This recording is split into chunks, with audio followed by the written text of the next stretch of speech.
भारतीय संसद में उस वक्त अफरा तफरी मच गई जब दो युवक गैलरी से कूद गए और कूदे कहां जहां पर देश के माननीय सांसद बैठे होते हैं। बैठे हुए सांसदों ने उनको पकड़ लिया, उनकी पिटाई की, तमाम तस्वीरें सामने आई। उन्होंने अपने साथ कलर स्मोक लाया था जिसका इस्तेमाल किया और अगर हम कोट अनकोट कहें तो देश की संसद धुआं धुआं हो गई।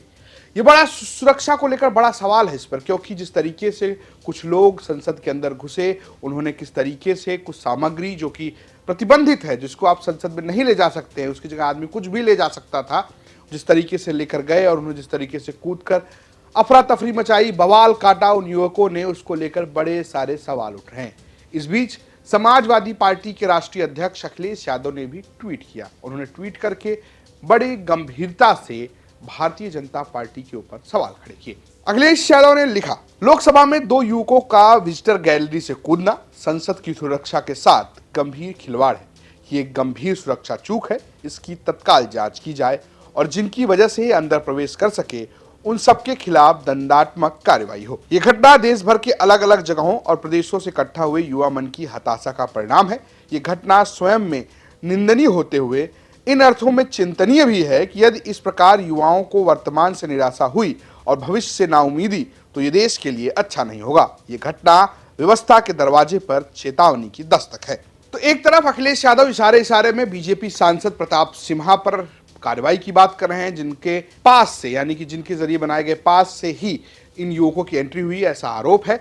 वहीं पर वो ये बात भी कहते हुए नजर आ रहे हैं कि जिस तरीके से सरकार खिलाफ नाराजगी है वो कहीं ना कहीं इन युवाओं को ये कार्य करने पर विवश करती हुई दिख रही है। ये अखिलेश यादव का ट्वीट है। वहीं प्रदेश अध्यक्ष कांग्रेस अजय राय ने भी हमला बोला। उन्होंने सीधा नाम लिया। उन्होंने कहा कि भाई साहब प्रताप सिम्हा को गिरफ्तार करके पूछताछ की जानी चाहिए। सुनिए। ये बहुत बड़ी दुखद घटना है। मैं कहूँ कि अगर इस चीज़ों को अगर ध्यान नहीं दिया गया तो बहुत और भी बड़ी घटनाएं घट सकती हैं। मैं ये इतना ज़रूर कहना चाहूँगा कि इसके पूर्व में जिस तरह की घटना घटी उसमें भी भाजपा की सरकार थी, कल भी भाजपा की सरकार थी जो आज इस समय वर्तमान में चल रही है।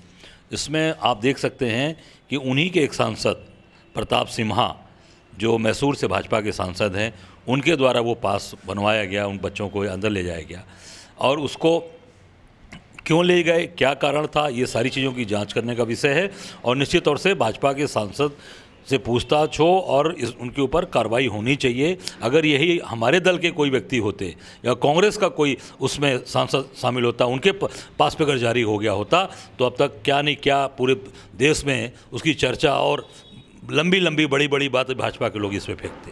तो क्या मांग कर रहे हैं आप लोग कि इस पे बाकायदे फिलहाल जांच कड़ी होनी चाहिए और गिरफ्तारी तक होनी चाहिए? बिल्कुल, इस पर गिरफ्तारी होनी चाहिए कि इस तरह के पास अब जारी कर रहे हैं भाजपा के सांसद, तो इस पर इनके जांच हो, इनकी गिरफ्तार किया जाए और इनकी संसद सदस्यता निरस्त की जाए। बिल्कुल इस पर, क्योंकि इतनी बड़ी घटना घटी है कि आप वो कल स्मोक बम लेके चले गए, और भी कोई बम लेके जा सकते थे, और भी कोई ऐसी घटना कर सकते थे, कोई और भी हथियार लेके जा सकते थे। तो इसमें सीधे सीधे भाजपा के सांसद के खिलाफ कार्रवाई होनी चाहिए, उनकी सदस्यता समाप्त होनी चाहिए, उनको गिरफ्तारी तक होनी चाहिए। तो कुल मिलाकर संसद में जिस तरीके का हमला हुआ, लखनऊ का एक युवक सागर उससे पकड़ा भी गया है, उसका कनेक्शन जांचा जा रहा है। सरकार तमाम कनेक्शन, प्रशासन इसमें तमाम कनेक्शन जांचने की कोशिश कर रही है कि आखिर ये घटना कैसे हुई, किसने अंजाम दिया, इसके पीछे कौन है। ये तमाम जानकारियां अभी आने बाकी है, लेकिन जिस तरीके से संसद के अंदर दो लोगों ने घुसकर बवाल काटा वो बेहद गंभीर मामला है। फिलहाल इस पर राजनीति शुरू हो गई है। आपका क्या कहना है कमेंट करके हमें जरूर बताइएगा। देखते रहिए, तक नमस्कार।